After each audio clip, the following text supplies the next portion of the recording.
Hyaluronic acid শরীরের ভেতরে যত কানেকটিভ টিস্যু আছে, যত সেলস আছে, সেই সেলসগুলোতে ময়েশ্চার ধরে রাখতে হেল্প করে। চোখের ভেতরে যে জেল আছে, সেই জেলটাকেও মেনটেন করতে, ময়েশ্চারটাকে ধরে রাখতে হেল্প করে। এছাড়াও কোথাও কেটে গেলে যখন নতুন সেল ফর্মেশন হয়, সেই সেলগুলোকেও হাইড্রেট রাখতে হেল্প করে, যাতে উন্ডটা কোথাও যে কেটে যাওয়াটা সেটা যেন তাড়াতাড়ি ঠিক হয়ে যায়।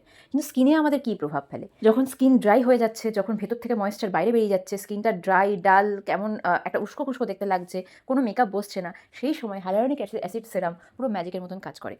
স্কিনে পুরো একটা ব্যারিয়ার তৈরি করে দেয়, যেটা স্কিনের ভেতর থেকে কোনো রকম কোনো ময়েশ্চার বাইরে যেতে পারবে না। প্লাস হাইলোরনিক অ্যাসিড, যেটা আমাদের শরীরে ন্যাচারালি আছে, সেটা আমাদের স্কিনের ভেতর অবধি ঢুকে প্রত্যেকটা সেলসকে হাইড্রেটেড রাখে, যাতে স্কিনটা প্লাম্পি দেখতে হয়। এছাড়াও যাদের ড্রাই স্কিন হয়ে যায়, তাদের স্মাইল লাইন্স পড়ে, চোখের নিচে ফাইন লাইন্স পড়ে, hyaluronic acid works as a anti aging also. তো এগুলোকেও পুরো ভ্যানিশ করে দেবে। আমার হাতের দিকে ফলো করো, গালে যখন হাত দিচ্ছি একটু চিপ্পু চিপ্পু বা আঠালো আঠালো ব্যাপার লাগছে, এটা হচ্ছে যখন তোমরা মেকআপ করবে তখন দেখবে মেকআপটাকেও এরকমভাবে আটকে ধরে রেখেছে। তার সাথে মেকআপ লুকটাও খুব সুন্দর হয়, আর খুব একটা নো মেকআপ লুক দেয়।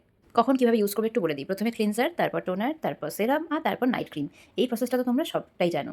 একদম এক ফোঁটা করে ক্লিনজার থেকে নাইট ক্রিম পর্যন্ত একদম 1 ড্রপ করে ইউজ করবে। বেশি করে ইউজ করলে বেশি কাজ হবে, এই ধারণাটা একদম ভুল।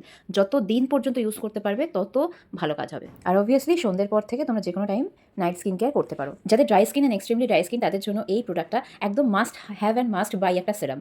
এই সেরামটা ইউজ করার পর থেকে তোমরা দেখবে আর অন্য কোনো সেরাম ইউজই করতে পারছো না শীতকালে। মাত্র 1500 টাকায় 15 দিনের ড্রাই স্কিন থেকে কম্বিনেশন স্কিনে কনভার্ট করতে চাইলে তাড়াতাড়ি পারচেস করে নাও।